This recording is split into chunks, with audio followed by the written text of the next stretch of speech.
Director Sudha Kongara டைரக்ஷனில் சிவகார்த்திகேயன் நடித்து வெளியாகியுள்ள பராசக்தி திரைப்படத்தோட 10வது நாள் பாக்ஸ் ஆஃபீஸ் கலெக்ஷன் தான் இதில் பார்க்க போகிறோம். அதுக்கு முன்னாடி இந்த திரைப்படத்தோட பட்ஜெட் பார்த்திங்கன்னா 150 கோடி. பராசக்தி திரைப்படம் 10வது நாள் தமிழ்நாட்டில் 1,80,00,000 மேலே வசூல் பண்ணியிருக்கு. 10 நாளில் டோட்டலாக தமிழ்நாட்டில் மட்டும் 61,90,00,000 மேலே வசூல் பண்ணியிருக்கு.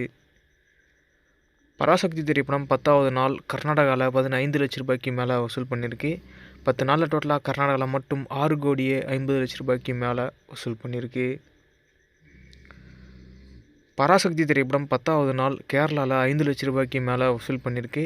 10 நாளில் டோட்டலாக கேரளாவில் மட்டும் 2 கோடி ரூபாய்க்கு மேலே வசூல் பண்ணியிருக்கு. இந்த ஒரு வீடியோ நிறைய பேர் லைக் பண்ணாமல் பார்க்குறீங்க. வீடியோவை ஃபஸ்ட்டு லைக் பண்ணிட்டு பாருங்கள். பராசக்தி திரைப்படம் 10வது நாள் ரெஸ்ட் ஆஃப் இந்தியாவில் 4,00,000 மேலே வசூல் பண்ணியிருக்கு. 10 நாளில் டோட்டலாக ரெஸ்ட் ஆஃப் இந்தியாவில் மட்டும் 1,44,00,000 மேலே வசூல் பண்ணியிருக்கு. வீடியோவை ஃபஸ்ட்டு லைக் பண்ணிட்டு பாருங்கள். பராசக்தி திரைப்படம் 10வது நாள் ஆல் இந்தியாவில் 2,04,00,000 மேலே வசூல் பண்ணியிருக்கு. 10 நாளில் டோட்டலாக ஆல் இந்தியாவில் மட்டும் 69,93,00,000 மேலே வசூல் பண்ணியிருக்கு. பராசக்தி திரைப்படம் 10வது நாள் ஓவர்சீஸ் வெளிநாடுகளில் 50,00,000 மேலே வசூல் பண்ணியிருக்கு.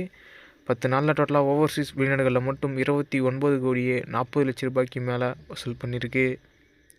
பராசக்தி திரைப்படம் 10வது நாள் வேர்ல்டு வைடில் 2,54,00,000 மேலே வசூல் பண்ணியிருக்கு.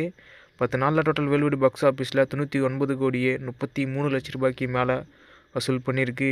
இந்த ஒரு வீடியோவை சிவகார்த்திகேயன் ஃபேன்ஸ் சுதா கொங்கரா ஃபேன்ஸ் யாருன்னா பார்த்தீங்கன்னா லைக் போட்டு சப்போர்ட் பண்ணுங்கள். நெக்ஸ்ட் ஒரு பாக்ஸ் ஆஃபீஸ் பார்க்கலாம்.